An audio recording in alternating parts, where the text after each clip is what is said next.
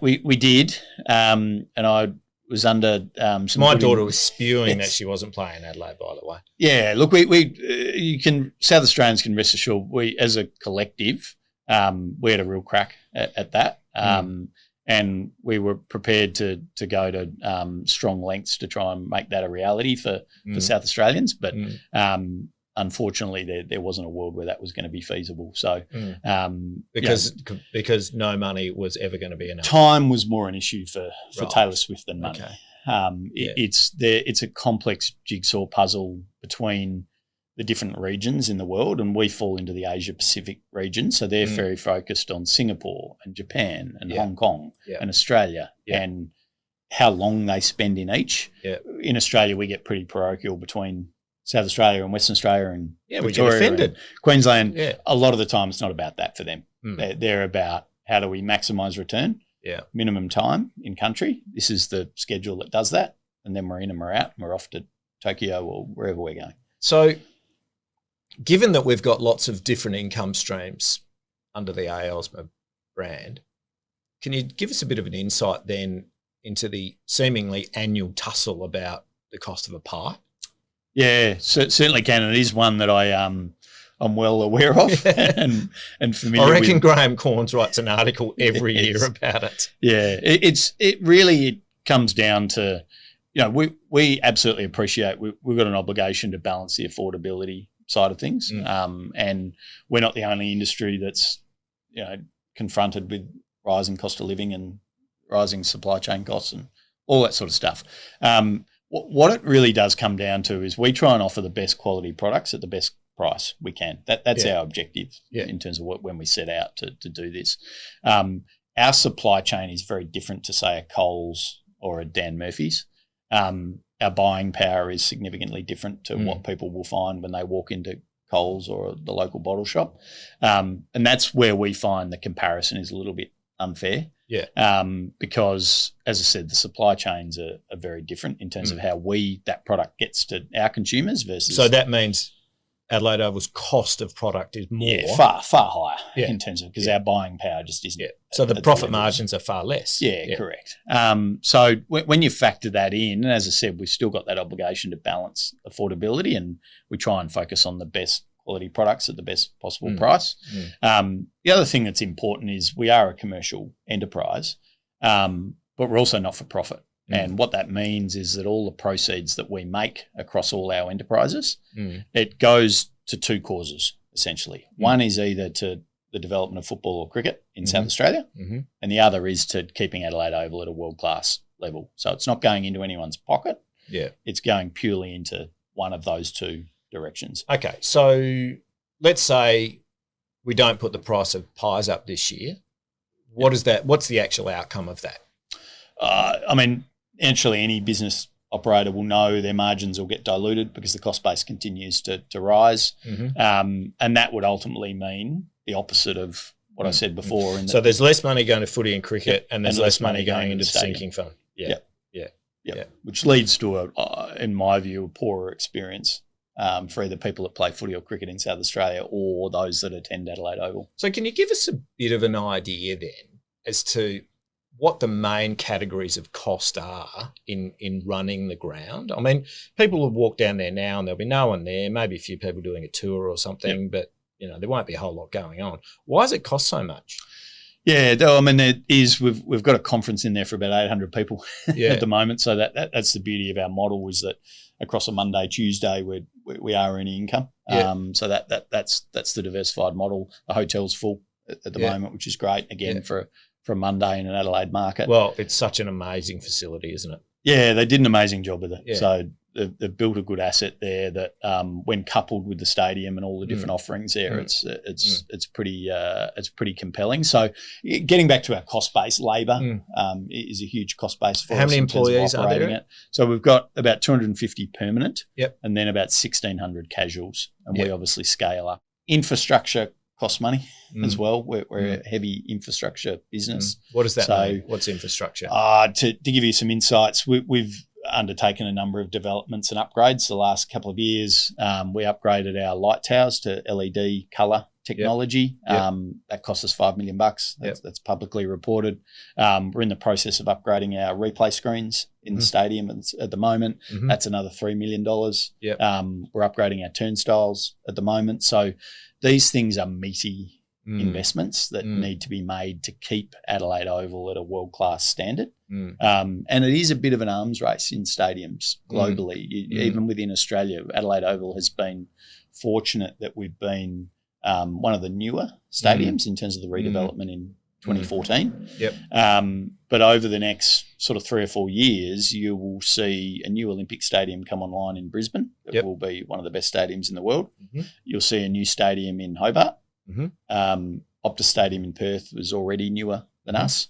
So we could sort of fall from the top couple in terms of age down to number 4 pretty quickly. And they're talking about redoing the Barongal stand in Sydney, and they're talking about the Shane Warne stand in Melbourne. So, and that's only been there 30 years.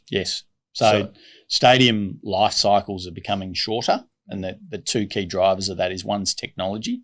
Technology is moving so quickly, and the other is consumer demand. Well, there's just more people going to the games, aren't there? I mean, you look at YouTube of cricket matches and football matches in the 80s. There's hardly anyone there. And we have this, and people have this grandiose idea of what it was like in yesteryear. But the age of professionalism in the last 20 years, the use of, Adelaide Oval is full. More often, 20 times a year, or whether that much, but not far off. Particularly if the Crows are flying, because they get close to a full house if they're up and about. So you can get near that number for sure. And look, one of my focuses is, as a stadium, we compete with the couch. And what I mean by that is sports broadcasting, I think, in Australia is as good as anywhere in the world. So we're competing with people saying, I'm not going to go to the game. I'm going to sit on the couch because the climate's controlled when you're on the couch. There's no queue at the fridge. There's no queue at the bathroom. I don't have to deal with traffic. I can even choose who I sit next to on the couch, whereas I can't always do that in a stadium. So you can see the benchmark is pretty high. So the importance of us to operate a commercial enterprise with a for-profit mindset that then drives those returns back into footy and cricket in South Australia, and our ability to reinvest in the stadium, it becomes pretty important to have a good business model. So just going back to the cost base, what do you say to these people who have the mindset of, well, surely you don't need 250 people hanging around at Adelaide Oval every day. Just get rid of 50 or 60 of them.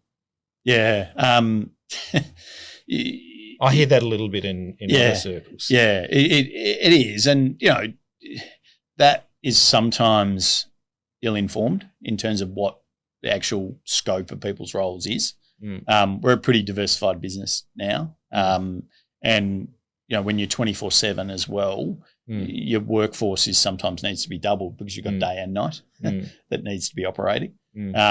So I think you need to, and most business owners will, spend a lot of time trying to right-size the staff base and the organisation for the model that it is.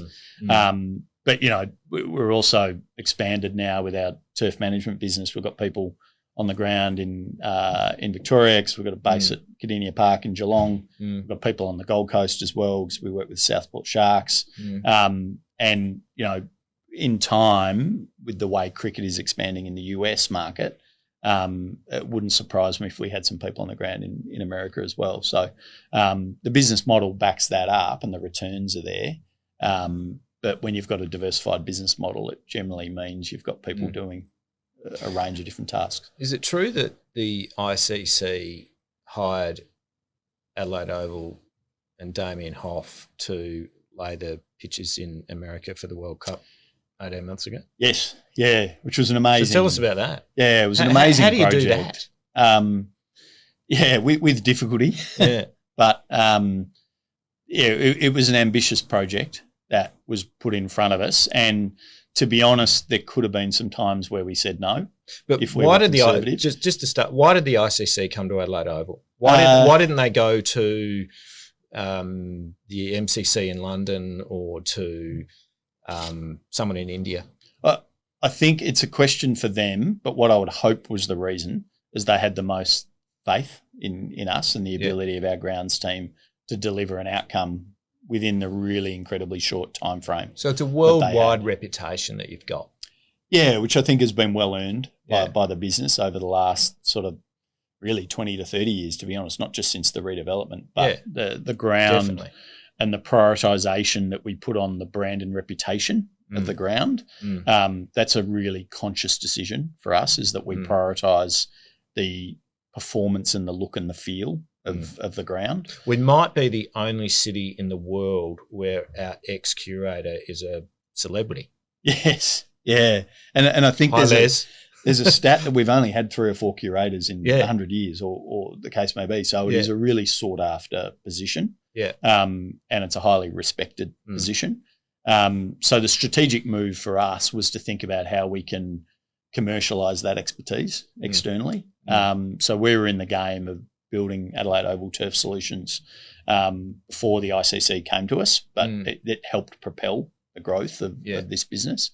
So that opportunity was the ICC wanted to play, I think, 7 or 8 World Cup games in New York. Yep. So it was in a purpose-designed stadium about 45 minutes out of Manhattan. But the problem was they wanted to play in summer, and as people may know, cricket pitches take a while to grow. That ground in New York was going to be under snow during its winter. So we had to think differently, and the steel trays that drop-in pitches sit in, we manufactured those in Adelaide, put them on a ship to Florida, grew them out for about 3 or 4 months in Florida in the ground, and then trucked them from Florida up to New York into the ground and played 7 or 8 World Cup games on it. So under the guise of Damien and our team and a whole lot of different stakeholders that helped us on the journey as well. And that was a really challenging project because we probably wouldn't put a wicket on Adelaide Oval under 2 years of maturity. This was less than 6 months. So it was a pretty brave project, and we learned a lot from it. But it set the tone. So and even it highlights the diversification of the business, because even last year when we were hosting the Ashes, we're also preparing Cardinia Park in Geelong with the Melbourne Renegades play in the BBL. And we delivered the wicket down there on the Monday night for that BBL game, and the wicket here, the Ashes Test match, started on the Wednesday. So we had teams in both states, but not many people would know about that, and we don't necessarily need to publicise it regularly. But the team's got that level of stretch and capability to do the job well.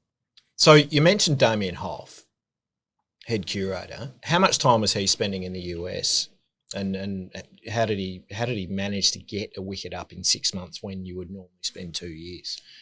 It varies by project, but on that particular project, he was over there for a number of months. And the reason, what was core to our strategy as a business to be able to grow that side of our business, was depth of talent in the team. And as a CEO, it's probably been one of the key things that I've learned over time, is that the more you invest in the development of your talent and the more depth you've got of leadership, the greater the tasks you can achieve. So Hoffy's over in America, but he's got really good people underneath him who are still doing the track at Adelaide Oval. So their ability to not drop standards and continue to prioritise our brand and reputation whilst taking on pretty significant workload is really strong. And that's probably been one of the fundamentals for the success of that business, is that we've had strong depth across the business. So with the expansion of cricket in America, is it ever going to be a division of the business which could be so big that you don't have to put the price of pies up? Sorry to go back to that again. Or are the needs of cricket and footy always going to be such that the business might expand, but that will just mean more money for cricket and footy? Or is that one of the challenges you need to navigate? I think it's the latter. It is one of the challenges, and most business owners will know there's rarely a shortage of investment options. So we're constantly confronted with the task of prioritisation, because the list of things that should be done and need to be done is ever growing.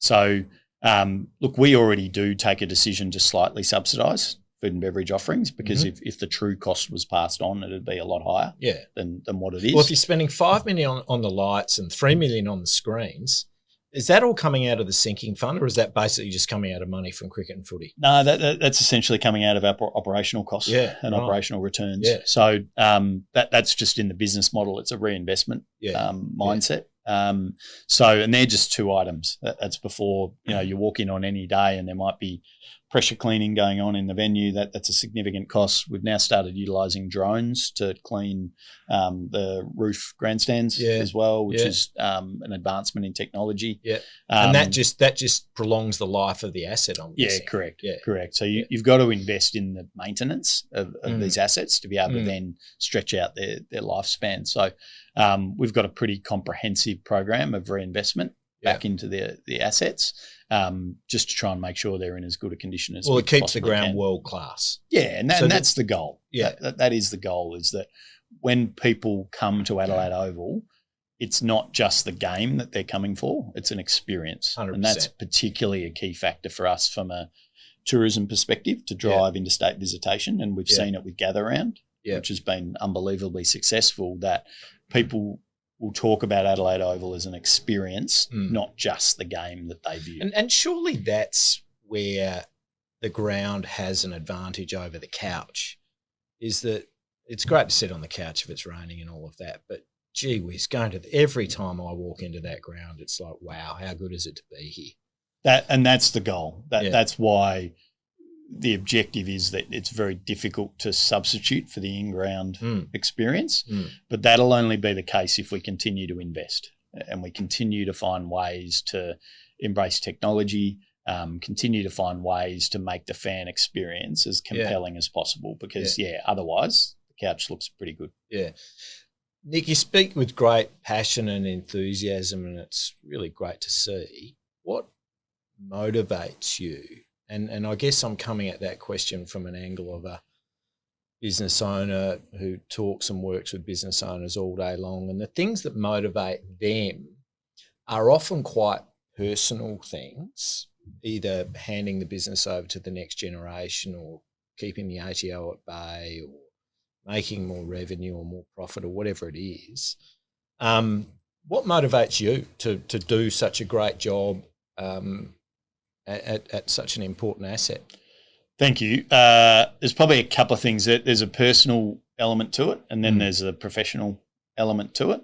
I think the personal element to me is quite clearly, for me, I'm motivated to do what's best for my family. I touched on it earlier. I was lucky that I had a great family environment growing up, that so much was done for me. So my motivation is to do for my family what was done for me. So I had someone one day, they said something like, the only thing you owe your parents is what you don't owe your parents anything. You owe your kids what your parents gave you. Interesting. Which I thought was a pretty good way to look at things. So that's what drives me on a personal front. Yeah. On the professional front, I love sport. So for me, the notion of when the alarm goes off to get up and go and do what I do, I consider myself pretty lucky to be in an industry where I'm passionate about it. And you do need that passion, because like anyone, I can tell you there's days where I don't know whether I want to do this anymore, or something happens that's outside your control, or you crack the you-know-what, or people frustrate you, and there's a few of them. So that passion is what you fall back on to be able to say, no, hang on, just you got to stay calm with this. You got to prioritise a measured response. So it's really probably the passion for the industry is from a professional sense is what motivates me.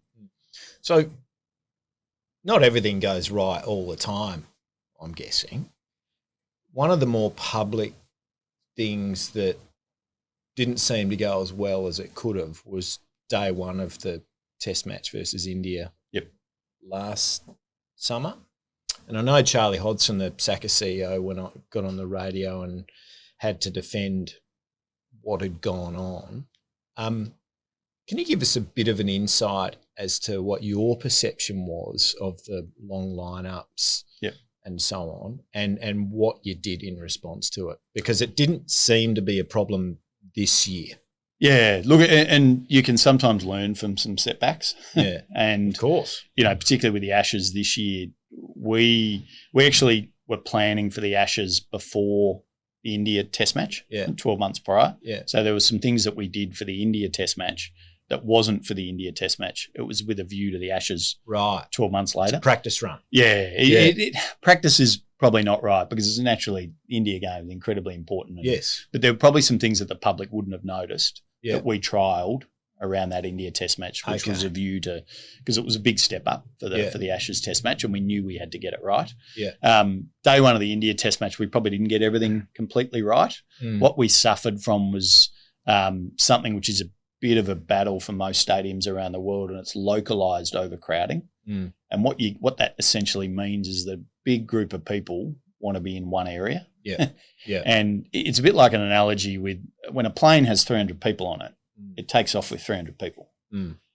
Bars in stadiums and food outlets and so forth can sometimes might be designed for a couple of hundred people, but they have 600 people around it. Yeah. But that is what it is. And that gets back to the battle with the couch. Well, our job is accept what it is and find ways to make it as good as it possibly can be. So that day certainly wasn't perfect, but we had a lot of good learnings from it that we were able to put in place for the Ashes Test match 12 months later.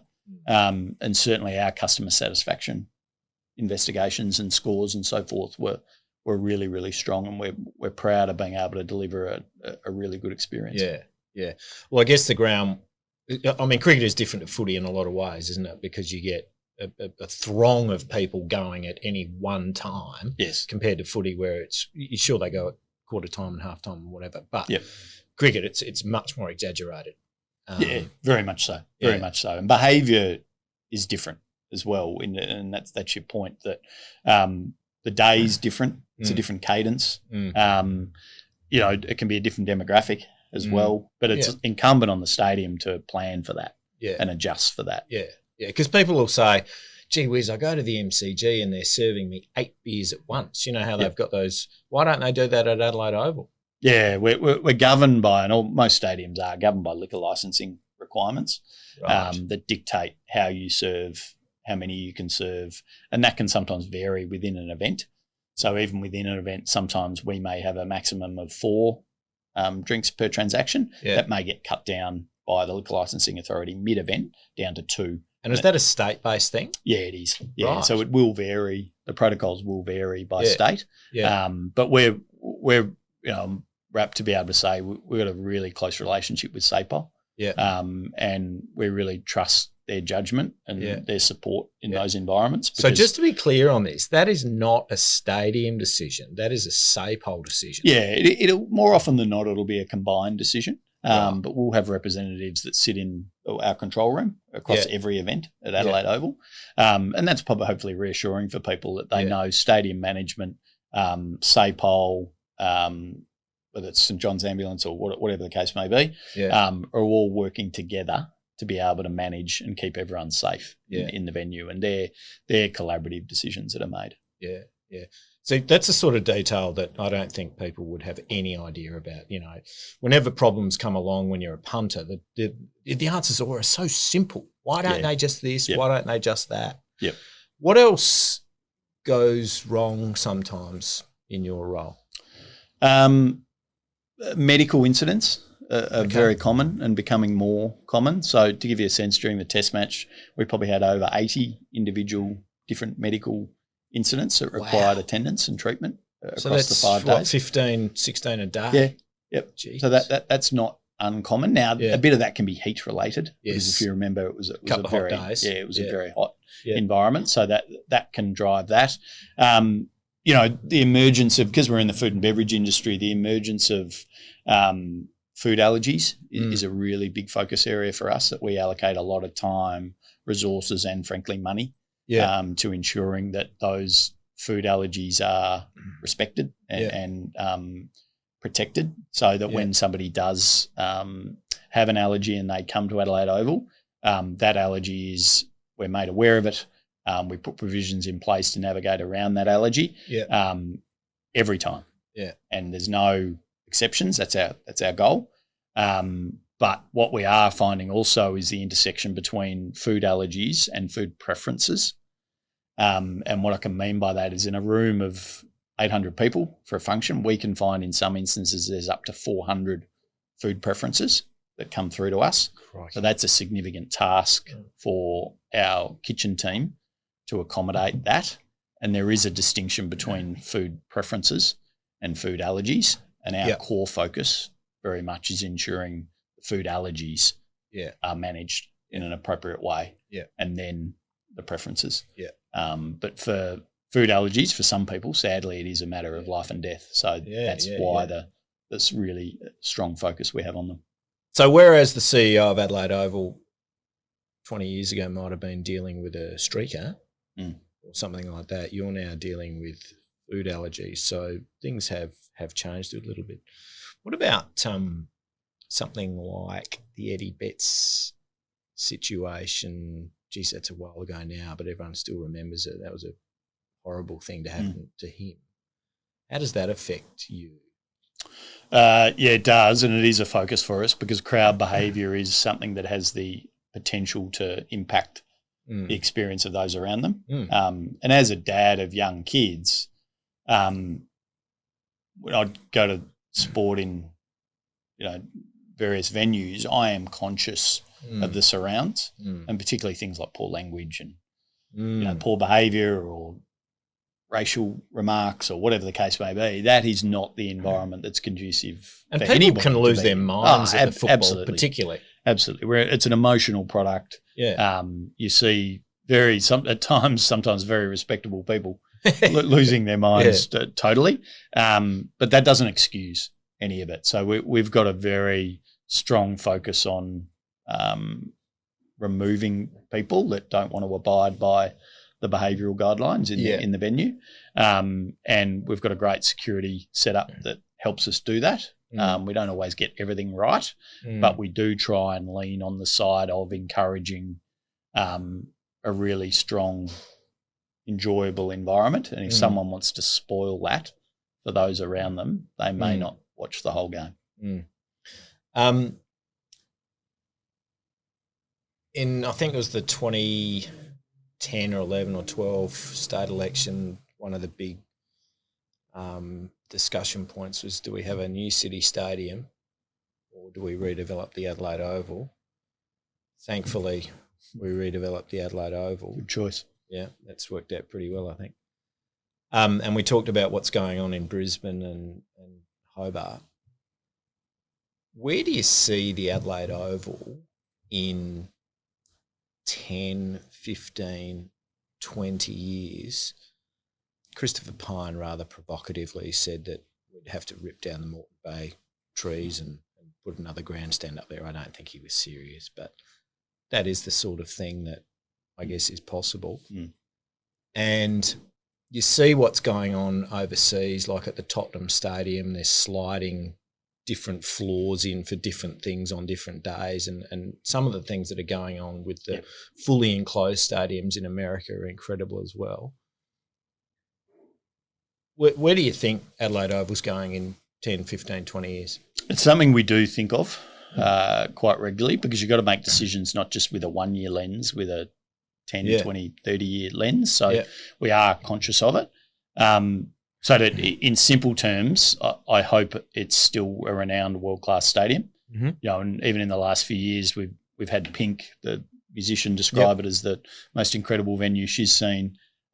Michael Vaughan recently during the Ashes, a former England captain, said he considered it the best cricket venue in the world.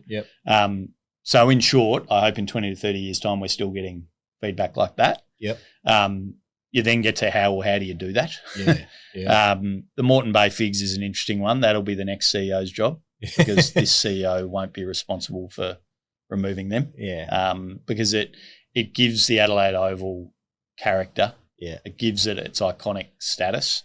And we actually, to your point earlier about cost base, we invest quite a bit each year in nurturing those Moreton Bay Figs. Good. So they are looked after very carefully because like any living beast, they behave in different ways and they cop an awful lot of weather and so forth. So we do invest heavily in nurturing their life cycle. Yeah.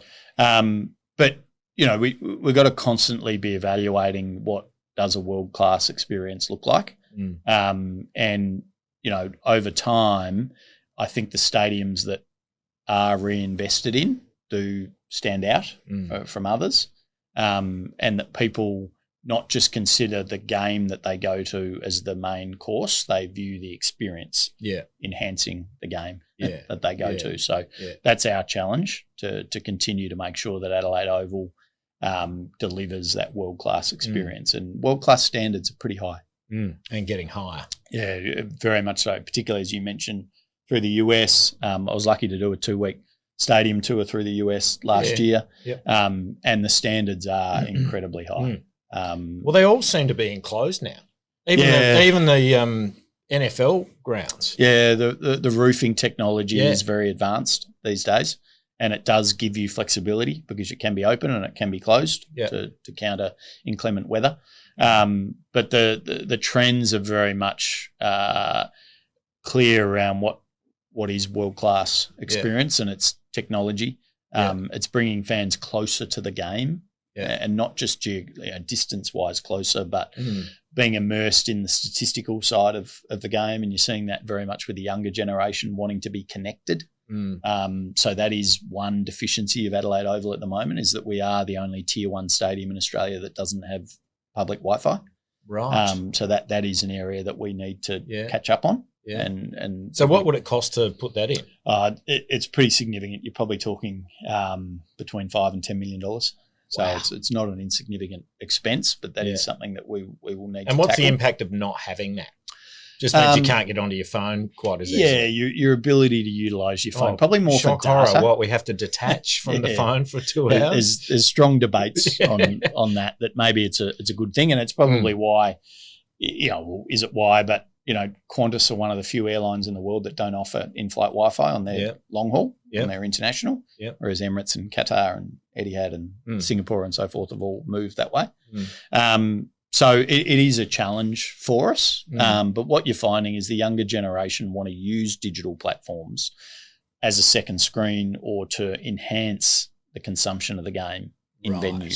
So most people listening to this will probably sympathise with this, that whenever the sport is on the TV at home, there's generally a second or third screen involved. And my son will do that he'll watch on the big screen. He'll have his laptop going, probably with stats, and he'll be watching something on his phone, which would maybe be social media. So that's how the younger generation are consuming now. You can either dismiss it or you can get with it. And I think I know which one you need to be. You need to get with it. Yeah, you do. So you mentioned the next CEO. I assume that means that you're not going to be doing this forever. What sort of thing could you go to do from here? It's an interesting question. I'm pretty engaged in what we're doing at the moment. But that's good. Well, one life. I think that's obvious too. I've said that. Thank you. One life experience that I've learned out of relocating and moving the family and taking on a great opportunity like this was, we're almost been here 4 years, but 5 years ago we had no idea we'd be in Adelaide in this job. So what it's taught me and helps me day to day in the business world is the answer isn't always straight in front of you. So you got to think materially left and right of the different options that are in front of you to sometimes pick up the right avenue. So, and I know in Melbourne when I was working on the Melbourne Cup and sort of getting towards the end of that role and start to think about what other opportunities are out there. If I had listed the top 10 jobs that I'd thought I would go into, this one wouldn't have been in it. And this one might be one of the better jobs I've ever had in my life. So I think sometimes we can get a bit narrow on what's next. You mentioned that early on. What was it that changed your view?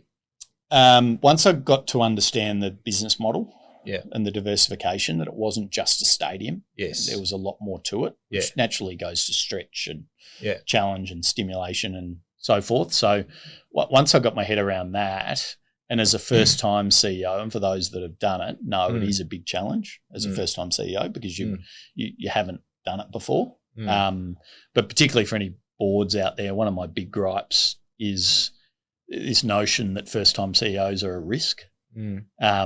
Because by definition, every CEO was a first-time CEO. Of course. But I don't think enough focus gets applied to that. And I think Adelaide, just as an aside for business people, is a pretty good case study at the moment, because particularly in my industry and even in the periphery, there's a lot of first-time CEOs that I think are doing an okay job. Yeah. And whereas in Melbourne and Sydney, I still detect there's a bit of hesitancy about first-time CEOs and a preference to appoint, the experienced person that's been there and done that. Yeah. But that's a very interesting observation. I think Adelaide and South Australia is a bit of they've gone in a different direction. Yeah. If you think through a few of the key roles, and even the Premier, who is perhaps a bit younger, he'll enjoy me saying that because we're a similar age. But I do think businesses at times get a bit safe in that space, and there's the perception that because they haven't done it before, they won't be as good. But I think South Australia has bucked the trend a bit on that. Gee whiz, SA, the breakout state. Yeah, who would have thought? Yeah, who would have thought? Well, that bloke that you met at that function early on certainly wouldn't have thought that. Yeah, I don't think I would have got his vote. Yeah. Well, Nick, thanks for coming and having a chat with us.